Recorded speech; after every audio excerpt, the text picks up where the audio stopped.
चार गोरी गोरी भाभीियों की एक काली नंद। इस कहानी की शुरुआत कुछ इस तरीके से होती है कि उर्मिला देवी के 4 बेटे और एक काली बेटी थी जिसे वो बिल्कुल नहीं पसंद करती थी क्योंकि उसका कलर थोड़ा सा डार्क था।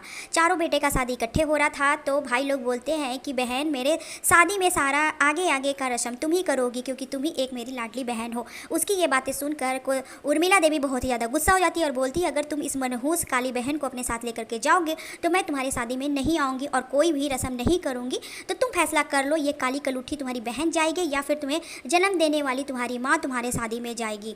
चारों भाई चुपचाप हो जाते हैं और वहाँ से रोती हुई राधा अपने कमरे में चली जाती है और अपने कमरे में जाकर बहुत ज़्यादा रोती है और उसे ये समझ में नहीं आता है कि उसकी मम्मी उससे इतना नफ़रत क्यों करती है क्योंकि जन्म तो उसने ही दिया है।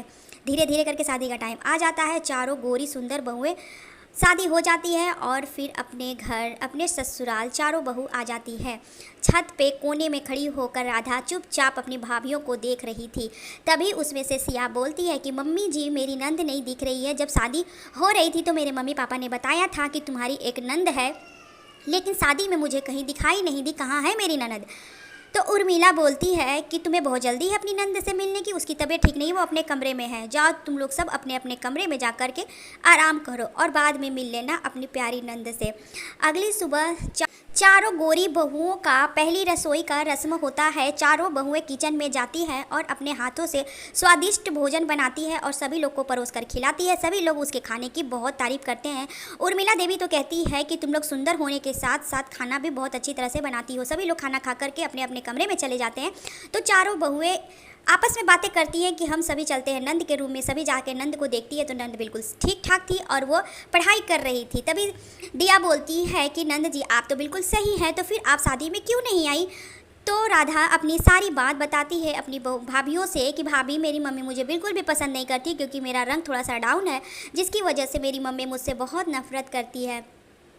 राधा की ये बातें सुनकर उसकी चारों गोरी भाभी बहुत अफसोस करती है कि मेरी एक ही ननद है, वो भी इतनी प्यारी, चलो ननद खाना खा लो। दिया अपने हाथों से खाना खिलाती है और सिया सर पे मालिश करती है। ये इतना प्यार देखकर राधा की आंखों में आंसू आ जाते हैं क्योंकि राधा को माँ कभी भी अपने हाथों से नहीं खिलाई थी। चारों भाभियाँ उसे लेकर के नीचे आती हैं और साथ में इकट्ठे बैठकर खाना खिलाती है। उर्मिला को ये सब बिल्कुल अच्छा नहीं लगता है। वो जाकर के बाल पकड़ लेती है राधा का और बोलती है तुम्हारी हिम्मत कैसे हो गई अपनी गोरी भाभियों के साथ खाने का। तो गोरी भाभियां लोग बोलती है कि मम्मी जी आप राधा दीदी का सर का बाल छोड़ दीजिए वरना बहुत बुरा हो जाएगा। इतना कहकर चारों बहुएं राधा को लेकर के वहाँ से हट जाती है। चारों अपने साथ शॉपिंग मार्केट मॉल लेकर के जाती है और राधा के लिए एक टॉप दिलाती है। राधा टॉप को देखकर बहुत खुश होती है और बोलती है कि अगले दिन नहाकर मैं यही टॉप पहनूंगी जो भाभी मुझे दिलाई है। उर्मिला आती है और फाड़ कर फेंक देती है और अपनी बहुओं को बहुत डांट लगाती है कि तुम सभी को हिम्मत कैसे हुई राधा को ऐसा टॉप दिलाने की, वो काली है और उससे तुम लोग दूरी रहो। धीरे धीरे करके वक्त बीतता है और मंदिर में जागराता होता है। पूरी फैमिली जाती है और राधा भी अपनी भाभीियों के साथ जाती है। उर्मिला हाथ जोड़कर भगवान से प्रार्थना करती है कि हे भगवान ये हमें कहाँ से मिल गई काली कलुट्ठी। मेरा तो मन करता है कि इस नदी में उसको धक्का दे दूं और उसका अंत यहीं पे कर दूं। जैसे ही उसकी प्रार्थना ख़त्म होती है भीड़ ज़्यादा होने की वजह से उर्मिला देवी का पाँव सरक जाता है और वह नदी में गिर जाती है। नदी में बहुत ढेर सारे मगरमच्छ थे और मगरमच्छ उर्मिला देवी के पास आने लगते हैं। उर्मिला देवी ज़ोर ज़ोर से है बचाओ बचाओ, कोई तो मुझे बचाओ, लेकिन उसकी आवाज़ कोई नहीं सुनता है क्योंकि कीर्तन हो रहा था मंदिर में। तभी एक बूढ़ी औरत देख लेती है और बोलती है कि अरे भाई इस औरत को बचा लो नहीं तो मगरमच्छ खा जाएगा, कोई तो जाकर के इस औरत को बचा लो। उसकी ये बातें सुनकर अगल बगल के लोग सोचते तो हैं बचाने के लिए, लेकिन मगरमच्छ को देखकर किसी की हिम्मत नहीं होती है कि वो नदी में कूदे। ये सारी चीज़ें राधा देख रही थी और वो बिना देरी किए फट से नदी में कूद जाती है बिना मगरमच्छ के डर का और अपनी मम्मी को तैर कर बाहर किनारे ले आती है और मम्मी की जान बचा देती है, लेकिन खुद मगरमच्छ से बच नहीं पाती है। मगरमच्छ उसे घायल कर देते हैं। कुछ लोग दौड़ कर जाते हैं और राधा को बचाते हैं।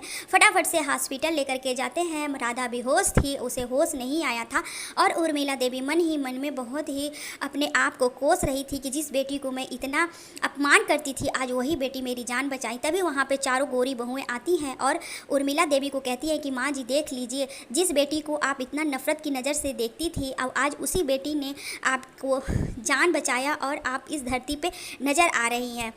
अपनी बहुओं की बातें सुनती है उर्मिला देवी तो बहुत ही अपने आप को कोसती है। कुछ ही दिनों के बाद राधा को होश आ जाता है। जब वो होश आता है तो वो दौड़कर अपने भाभीयों के पास जाती है और बोलती है कि माँ कहाँ है, मेरी माँ कहाँ है, मेरी माँ कैसी है, वो ठीक तो है ना। उसकी ये बातें सुनकर उर्मिला देवी राधा को पकड़कर रोने लगती है और बोलती है कि बेटा, अगर मुझे मगरमच्छ खाता तो मैं एक ही बार मरती, लेकिन मेरे व्यवहार की वजह से तुम तो रोज़ रोज़ मरी हो। मुझे माफ़ कर दो राधा, तुम्हारे काले रंग की वजह से मैंने तुमसे बहुत नफ़रत किया, लेकिन तुमने कभी मुझसे नफ़रत नहीं किया और आज तुमने अपनी बेटी होने का फ़र्ज़ निभाया, लेकिन मैं माँ होने का फ़र्ज़ कभी नहीं निभा पाई। मुझे माफ़ कर दो, आगे से मैं तुम्हारे साथ बहुत अच्छा सा व्यवहार करूँगी। और सभी लोग मिलकर रहने लगते हैं।